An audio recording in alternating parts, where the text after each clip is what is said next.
All right, well, welcome back. It's Friday. That means it's another Dueling Excel podcast. I'm Bill Jelen from Mr. Excel. We'll be joined by Mike Gerwin from Excel is Fun. Question today from YouTube. I want to say it's Isaac007 asked about setting up a scroll bar for percentages. So right here, this 5%, we like to have a scroll bar, a nice little slider, so that way someone can change that input cell and see a different calculation. Now, here's what we have to do. In Excel 2007, go to the Office button. Down here at the bottom, choose Excel Options and then Show Developer tab in the ribbon. All of the form controls and ActiveX controls are back here on the Developer tab. You see we have Insert, there's Form controls. Mike's going to talk about that.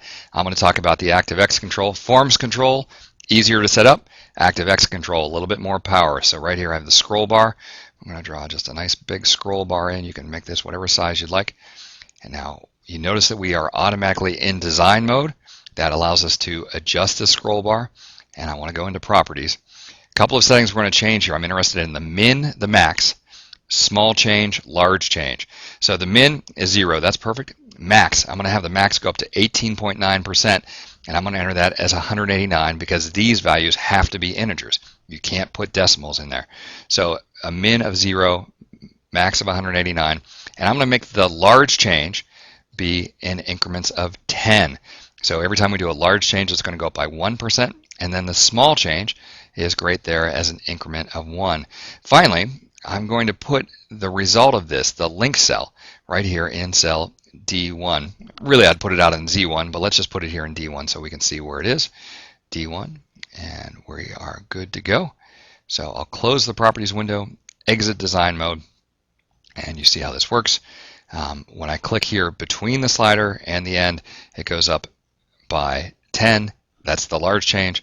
When I click on the actual arrow, it goes up by 1, that's the small change. And of course, people can just use the slider here to make it all work. Now, the last piece of this is that we can say that we want to use cell equal D1 divided by 1,000. So there's 6.2%, 6.3%, 6.4%. Or I can just grab the slider and very easily get that number. It's great for people that aren't keyboard people, they're mouse people. They can just very simply come in here. Now, the real power, I think, is in these ActiveX controls. We can actually write some VBA behind the scenes. So I'm going to come in and say View Code. And initially, they have something here called scroll bar 1 change. What I could say is, let's see where that percentage is. That percentage is in cell B4. I could say range B4 dot value is equal to scroll bar 1 dot value divided by 1,000. And then I wouldn't have to use a link cell at all. It's going to be exit design mode. It's going to be directly written in this cell. We can get rid of that link cell altogether. It's also interesting, you'll notice here that as I scroll, that VBA is not firing. So you see in cell D1 the link cell is updating, but because I'm using VBA to write B4 there, it doesn't change until I let go. So let's take a look at some other values we have here. Scroll bar 1, we could also say that I want to see the scroll action, and here we can say range B4 is equal to the scroll, and that's a slight improvement because now as I move that, it's automatically going to be updated in the individual cell. Great way to go. So that's an ActiveX control.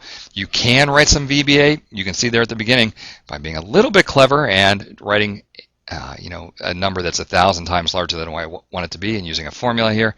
It was all working out. A much easier way to go, though, I think, is the forms control. We're going to send that over to Mike, and Mike will show you how to do this with a forms control. Thanks, Mr. Excel. Hey, you gotta love that VBA. You do your ActiveX control, write a little VBA, and then you don't need that helper cell. Now, for a form, I'm going to have to use a helper cell. But I won't have to write any VBA code. Yeah, I'm going to copy this, point to the edge here, and then right-click and drag down here, and then the pop-up menu, I'll say copy here. Now we go to the same place, and by the way, this scroll with VBA, you got to have that .xlsm, that M on the end. You don't want to use the .xlsx because that doesn't allow VBA. Hey, but if you have a .xlsx, X, or you don't want to do VBA, then we'll do the forms. We come down here, there's the scroll button, click scroll bar, click and drag, and then I'm going to right click and go to Format Control. And sure enough, there is current value, minimum, maximum. I'll do exactly the same, 189. Incremental change 1. Page change, that's large change, is 10. And I'll link it to, say, this cell right here. Click OK. Now, as I click off to the side, and now as I click here, you can see it's incrementing a large change by 10. If I click here, it's jumping up by 1. Then I come here, equals that cell right there, divided by 1,000. So now you can see, boom, boom, boom. It's working just fine. 10%, and then here's our small change. So definitely ActiveX Control, VBA, great because you don't need that helper cell, but be sure and do the .xlsm. Otherwise, the form scroll bar right there, pretty straightforward for those of us who are not good at VBA. All right, we'll see you next trick.